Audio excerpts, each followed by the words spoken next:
नमस्कार दोस्तों, आपका स्वागत है आपके अपने YouTube channel Vidhi judicial academy में। मेरा नाम है Vijendra Verma and I am the director founder of the Vidhi judicial academy.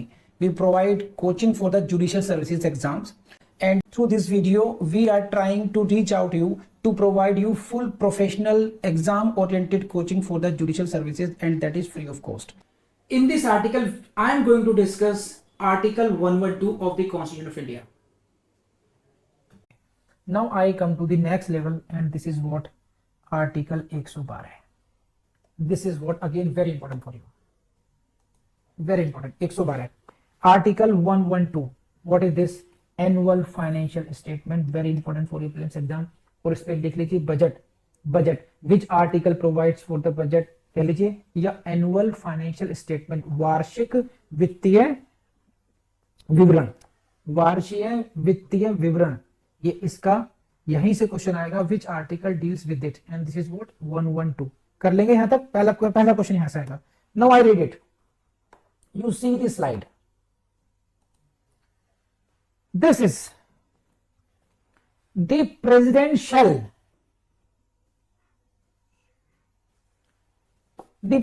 shall in respect of every financial year, प्रत्येक वित्तीय वर्ष के लिए, in respect of every financial year means it commences with what? It commences with 1st April and ends with what? 31st March. 1 अप्रैल से प्रारंभ होता है और 31 मार्च तक. ठीक है.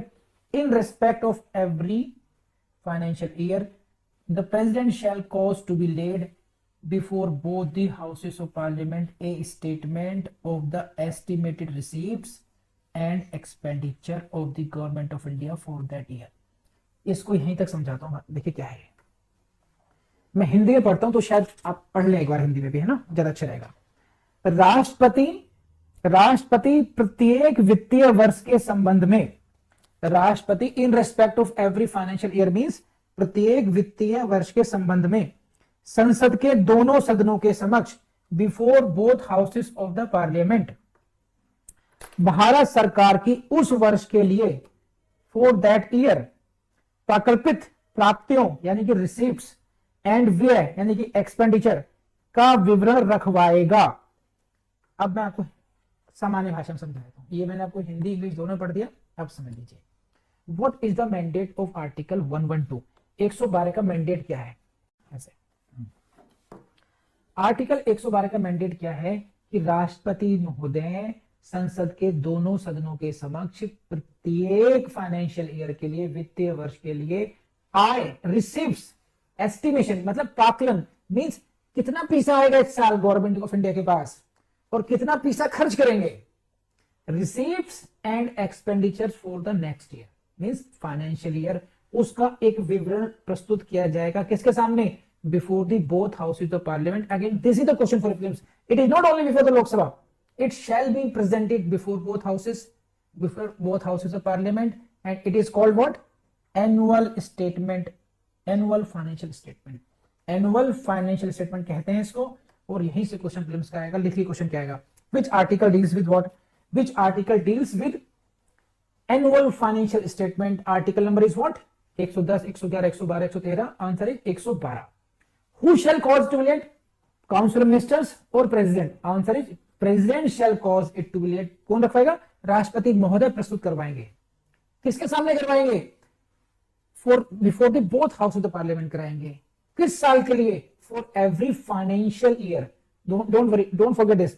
फॉर प्रत्येक वित्तीय वर्ष के लिखवाएंगे. उसमें क्या होगा? एस्टिमेटेड रिसीप्ट्स होंगी और एंड एस्टिमेटेड एक्सपेंडिचर होगा. मींस इट इज एस्टिमेटेड कि from such and such source we will get so much income tax, we will get so much money from the GST, we will so much get the from the import duty. क्या बोलते हैं इसको, नाम याद नहीं आ रहा मुझे. import export पे क्या लगती है, दिमाग अभी सही शब्द नहीं आ रहा है मुझे. हाँ, तो जितना टैक्स कलेक्शन हमारा कितना होगा, उसके बाद में रिवेन्यू एक्सपेंडिचर हमारा कितना होगा. रिवेन्यू एक्सपेंडिचर मींस हम लोग सैलरीज पर जो फिक्स एक्सपेंसेस हमारे वो कितने होंगे. कैपिटल एक्सपेंडिचर हमारे कितने होंगे. कैपिटल एक्सपेंडिचर मींस जहां ऐसे जहां पर गवर्नमेंट इन्वेस्टमेंट करेगी वो कौन कौन से खर्चे होंगे, कहां से रिवेन्यू आएगा, कहां से लोन लेंगे, कितना उधार लेंगे, पूरे का पूरा estimated receipts and estimated expenditure इसमें प्रस्तुत किए जाएंगे, दोनों शब्दों के सामने। उसको बोलते हैं बजट, आम भाषा में बोलते हैं बजट, आप सब जानते हैं। Custom duty, yes, this was the custom duty. So it is, यहां तक, इस लाइन तक आपको 112 112 की क्लॉज 1 आपको समझ में आई या नहीं, बताइए बस, हाँ या ना, जल्दी से, fast.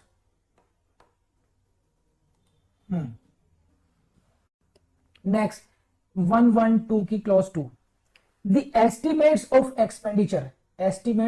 Expenditure embodied in the annual financial statement, यानी कि जो खर्चे हैं, जो खर्चों का आकलन है, एस्टिमेट्स ऑफ एक्सपेंडिचर, उसमें क्या होगा, शैल शो सेपरेटली, उसमें खर्चों को अलग अलग कैसे दिखाया जाएगा।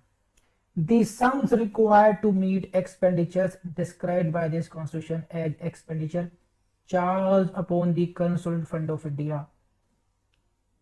समझे, इसको समझिए, ये रहा, इसको ऐसे समझ लीजिए, shall show separately। देखिए क्या क्या दिखाया जाएगा, and to meet other expenditure proposed to be made from the consolidated fund of India। अब मैं आपको समझाता हूं इसमें है क्या मामला।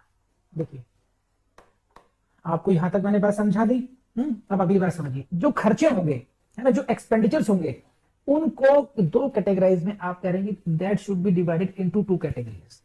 नंबर 1, देयर आर एक्सपेंसेस, जो रुपया है, रिक्वायर्ड टू मीट एक्सपेंडिचर्स, कौन सा, which is charged upon the consolidated fund of India, वैसा खर्चा, हिंदी में बोलते हैं इसको, जो कि भारत की संचित निधि पर, भारत संचित निधि पर जिसका it is declared to be charged upon the consolidated fund of India.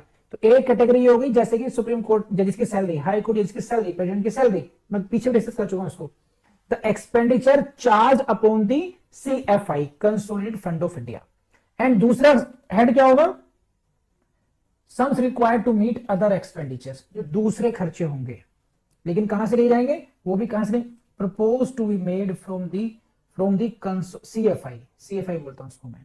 तो there will be two category of expenses, one fixed, इसको ऐसे कह सकते हैं हम, क्योंकि फर्स्ट कैटेगरी है that is what, charged upon the CFI, it is almost fixed, इतने पैसे सैलरीज में जाएंगे, इतने पैसे इस तरीके से जाएंगे, जो ऑलरेडी डिक्लेयर किया जा चुका है। तो ये बात समझ में आई, हाँ ना, बताइए। अब अगली बात पढ़िए, and shall distinguish expenditure on revenue account from other expenditure. Revenue account समझ लीजिए, अब रिवेन्यू अकाउंट का मतलब ये होता है जहां पर आपको एक फिक्स्ड मतलब एक फिक्स्ड जहां पर खर्चे हैं और फिक्स आपकी इनकम है, उसको बोलते हैं रिवेन्यू अकाउंट। यहाँ पर लगभग कुछ वेरिएबल्स भी, तो पैसा टाइम ही होगा, लेकिन आपको पता है कि इतनी सैलरी देनी है। अब सैलरी थोड़ी बढ़ी हुई बात अलग है, इतनी सैलरी जानी है, इतने और खर्चे होने हैं, लगभग फिक्स है। सरकारी कर्मचारियों की इतनी पेंशन जानी है, इतनी सैलरी जानी है, और इतना लगभग हमारे पास खर्चा आना है, तो रिवेन्यू अकाउंट हो गया वो।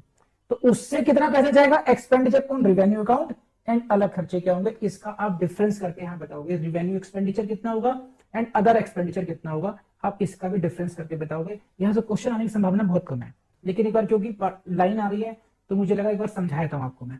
नेक्स्ट में पढ़िए, देखिए अब यहां से इंपॉर्टेंट है आपके लिए, यहां से तुमसे क्वेश्चन आएंगे। Following expenditure shall be expenditure charge on CFI। हमने क्वेश्चन देखा था ना अभी ये, कि shall separately show the sum required to meet at the expenditure charge upon the CFI, है ना। तो वो कौन कौन से खर्चे हैं जो CFI के मानते हैं, ये रहा, following expenditure shall be the expenditure charge on the CFI। And question यही से आएगा, आउट ऑफ फॉलोइंग निम्नलिखित में से, निम्नलिखित खर्चों में से, निम्नलिखित व्यय में से कौन कौन से ऐसे खर्चे हैं which shall be considered as charge on CFI। वो कौन कौन से हैं ये समझ लीजिए। Number 1, the emoluments and allowances of the president, राष्ट्रपति के जो भत्ते हैं, and other expenditures relating to his office, जो राष्ट्रपति महोदय हैं उनके, राष्ट्रपति के जो भत्ते हैं और पद से संबंधित अन्य जितने भी खर्चे हैं, वो सारे कहां से कैसे माने जाते हैं, these are considered to be charged on the consolidated fund of India. अब मैं आपको एक बात बताता हूं, ये जरूरत क्यों है इसकी। देखिए 113 और देख लीजिए, भगवान का नाम लेकर डरना मत। 113 क्लॉज 1, इसको देखिएगा। So much of the estimates, so much of the estimates as relates to expenditure charged on CFI shall not be submitted to the vote of parliament। आप इसको बात समझिए कि दो, अब ये जितने भी एक्सपेंडिचर्स हैं, देखिए इसको तीनों को एक साथ पढ़ना आप। पहली बात ये था कि that annual statement shall show separately the expenditure charge upon CFI। मैं सामने आता हूं उसके अंदर, तभी समझेंगे आप लोग, है ना। 112 की पहली रिक्वायरमेंट क्या है? ऐसे मान लीजिए Deepti Sharma, madam Deepti Sharma is the finance minister and she is going to present budget, budget प्रस्तुत करने जा रही है। मैंने कहा मैडम कर दिखाओ पहले बजट, करा क्या है आपने इसमें, आप मुझे बताइए। आपने वो खर्चे इसमें अलग से दिखा दिए। कौन से खर्चे सर? मैडम वो खर्चे which are considered to be charged on the consolidated fund of India. Sir वो दिखाई नहीं है, तो सर कौन कौन से खर्चे होंगे जो CFI पर चार्ज होंगे? Madam please go to 112(3). 112(3) में वो लिस्ट दी गई है। 112(3) में वो लिस्ट दी गई है जिन खर्चों को हम ये कहेंगे these are the charged on CFI। कैसा, मैं भी देखती हूँ। फाइन, फिर उन्होंने खोली अपनी बुक और ये फिर निकाला अपना पिटारा। थर्ड, इसमें उन्होंने पढ़ा okay there is a list following expenditure shall be considered to be charged upon CFI। तो कौन कौन से सर इसमें? तो सर प्रेसिडेंट के जितने भी खर्चे होंगे उनको हम ये मानेंगे कि these are charged on CFI। लेकिन मैडम सर एक क्वेश्चन है मेरे दिमाग में, दीप्ति शर्मा बोल रही है सर एक क्वेश्चन है, हम ये अलग अलग दिखा क्यों रहे हैं? सारा सर झंझट खत्म करो ना सर, खर्चा तो खर्चा ही होता है। Madam please hold and to go to 113 clause 1। उसका फायदा ये है कि 113 एक ये कहता है कि जो खर्चे ऐसे होंगे जिसे हम क्या कहते हैं, charged on CFI, charged on CFI, इन खर्चों को हम लोग these expenses shall not be submitted to the vote of parliament. संसद के लिए, संसद के समक्ष इनको वोटिंग के लिए प्रस्तुत नहीं किया जाएगा। शैल not be submitted, it means what, the president की जो सैलरी है, प्रेसिडेंट के जो एक्सपेंसेस हैं ऑफिस के, उनके ऊपर पार्लियामेंट में, कोर्ट पार्लियामेंट में वोटिंग नहीं होगी। उसके लिए पार्लियामेंट की अनुमति लेना आवश्यक नहीं होगा। इसलिए एक हैंड ऐसा है कि ये तो होना ही होना है, पार्लियामेंट चाहे या ना चाहे, vote of parliament is not required, this is the constitutional mandate. जैसे कुमार गौरव की शादी है ना, कुमार गौरव की शादी है। अब पापा जी ने कहा कि कुछ खर्चे होंगे कुछ खर्चे नहीं होंगे, तो बेसिक बात है कि भाई शेरवानी मत बनवाओ, है ना, लेकिन कम से कम एक ठीक ठाक सी पैंट शर्ट तो दिलाओगे ना, है कि नहीं है? एक मंगलसूत्र भी होना चाहिए, कम से कम कुछ जो मिनिमम चीजें हैं उस पर कोई डिस्कशन नहीं है, उस पर कोई वोटिंग नहीं है। तो certain expenditures are declared to be charged on CFI and there will be no voting in the parliament on such in the annual budget. तो एनुअल बजट में क्या होगा कि इतने करोड़ रुपया सैलरी पर जाएगा या ऐसे खर्चों पर जाएगा which have been declared to be charged upon CFI। अब उस पर वोटिंग नहीं कराई जाएगी। It shall not be submitted to the vote of the parliament as per article 113 clause 1। I hope कि आपको समझ नहीं आया होगा, इसकी वैल्यू समझ में आ गई। तो अब आपको अब ये लिस्ट रख लीजिए कौन कौन से ऐसे खर्चे हैं which are considered to be CFI। Number 1 president, number 2 salaries allowances of chairman, deputy chairman, speaker, deputy speaker of the council of state, house of people. I hope कि समझ गए आप लोग। तो लोकसभा के स्पीकर, डिप्टी स्पीकर, राज्यसभा के chairman और deputy chairman के खर्चे भी उसी श्रेणी में आएंगे। And then comes the debt charges. C debt charges यानी कि जो लोन ले रखे हैं उनके जो खर्चे हैं वो। Yes yes yes, very good. इसमें एक करेक्शन है, सीमा जी ने एक बड़ा प्रश्न दाग दिया मेरे सामने। मींस क्लॉज 3 में जितने भी एक्सपेंडिचर जो अपॉन CFI करेगी उन पर पार्लियामेंट में वोटिंग नहीं होगी। यस यस, हाँ बस बस। तो जितने बस सिर्फ इतना है कि the expenditures which are charged upon CFI that shall not be submitted to the vote of the parliament. बस अब CFI पर क्या क्या होगा उसकी लिस्ट यहां पर आपके सामने है। Salary of the president, vice president, chairman, वो सारे आ चुकी। And this is the next category. और यहीं से क्वेश्चन आएगा, अब लिख लीजिए क्वेश्चन फटाफट कैसे फ्रेम कर सकते हैं, जल्दी लिखिए। Out of following, which out of following expenditure is charged upon CFI, is charged upon CFI, option A B C D, समझे? इस तरीके से इन लिस्ट में से आपके, ये लिस्ट जी तक जाती है, इन लिस्ट में से आपको क्वेश्चन करने हैं। अब मेरे ख्याल से इसमें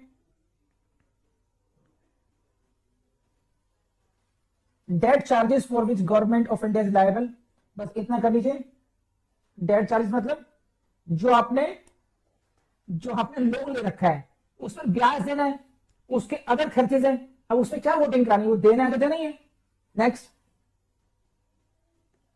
salaries and allowances pension of what, जजेस ऑफ सुप्रीम कोर्ट, जजेस ऑफ द फेडरल कोर्ट पुराने जमाने में, जजेस ऑफ द हाई कोर्ट, ये सब आप पढ़ लेना आप लोग। अभी सैलरी ऑफ सीएजी है ना, ये सारी लिस्ट आप लोग पढ़ लेना, मैंने आपको कॉन्सेप्ट समझा दिया, ये आपको खुद भी करना चाहिए, ठीक है। So this is what article 112, this is regarding the annual budget. और मैंने आपको एक लेके चलता हूं 113 की पहली में पढ़ा। देखिए हम लोग तो बहुत अच्छे तरीके से करा रहे हैं आपको, कोशिश यही है कि आपको जज बनाना है, आपको ऑफिसर बनाना है, लेकिन आपको छोटा सा काम करना पड़ेगा। छोटी सी आपके एफर्ट से हम लोगों की बड़ी हेल्प हो जाएगी। कुछ लोग हैं ऐसे जो नहीं चाहते कि हम आपको फ्री कोचिंग कराएं, वो हमें डिस्करेज करने में लगे हुए हैं, हमारी रेटिंग ख़राब करना चाहते हैं, रिव्यूज़ गलत सिंगल रिव्यूज़ दे रहे हैं वहाँ जा करके, जबकि वो हमारे स्टूडेंट भी नहीं हैं। तो प्लीज़ डू हेल्प अस। आप प्लीज़ गूगल रिव्यूज़ पर जाइएगा, विधि जुसल अकेडमी की फिर गूगल रिव्यू पे एक अच्छा सा रिव्यू जरूर लिखें अगर आपको लगता है कि हाँ हमने आपके साथ जस्टिस करने की कोशिश की है। Thank you very much.